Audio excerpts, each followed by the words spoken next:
Hey guys, welcome to completing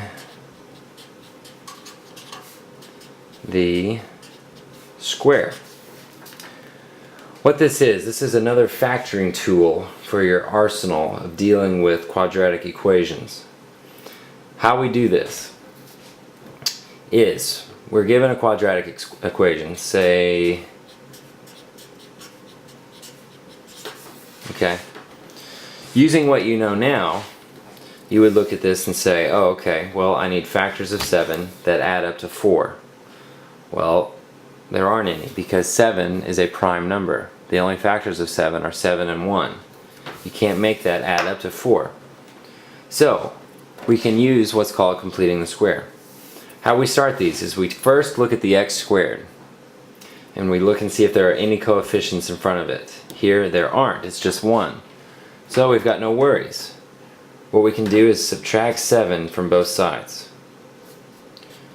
That leaves us x squared plus 4x, and I'm going to leave a blank for a number that we're going to use to complete the square.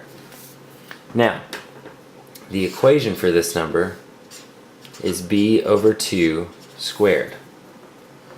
Well, this b comes from the standard of equation of a quadratic, ax squared plus bx plus c. b in this case is 4.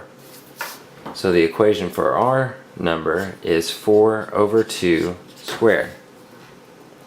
Well, 4 over 2 is 2, and 2 squared gives me 4. So I'm going to add 4 to both sides, because what we do to one side, we have to do to the other. So, if we look at this now, we can factor this. Factors of 4 that add up to 4, well, positive 2 and positive 2.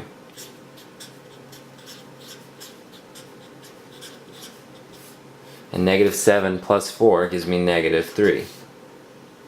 Well, x plus 2 and x plus 2, we can rewrite this as x plus 2 squared. Now, we can take the square root of both sides. So we have x plus 2 equals plus or minus. The square root of negative 3 would simplify down to I square root 3.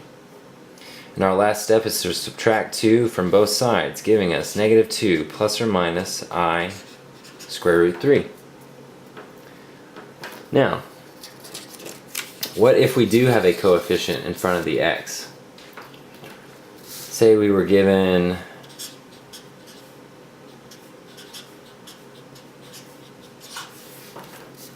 and you were told to solve for x. Well, again, you could look at this. Okay, I need factors of 7 that add up to 3 along with factors of 2. Well, I could try the AC method. 2 times 7 is 14. Factors of 14 that add up to 3. There aren't any. So, what we're going to have to use is complete the square. But we've got this 2 to deal with in front of the x squared. We really need it to be 1. So what we can do is divide both sides by 2. Over here we get x squared plus 3 halves x plus 7 halves equals 0. Our next step, subtract 7 halves from both sides.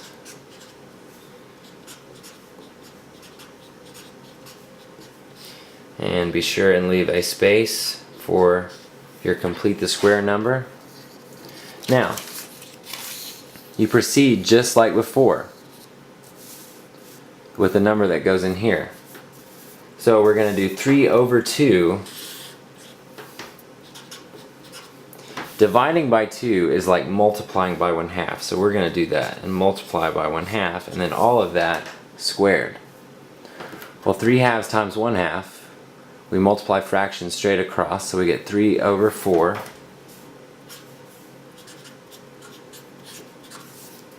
And 3 over 4 squared. Well, 3 over 4 squared is like 3 over 4 times 3 over 4. So again, we're just multiplying fractions straight across. So 3 times 3 is 9, and 4 times 4 gives me 16. So I'm going to add 9/16 to both sides. Now, this left side is ready to factor. If we look at this, if we look at our previous example, the number we got, b over 2. 4 over 2 is 2. And 2 is what went in the parentheses. Well, guess what? It works that way every time. So our b over 2 was 3/4. So a quick and easy way to factor this is bring down your x, bring down your positive sign, and then write b over 2, which was 3/4. Now we've got to add -7/2 and 9/16. So to do that, we're going to need to find a common denominator between 2 and 16. Well, that's going to be 16. So we're going to take this and multiply it by 8 over 8.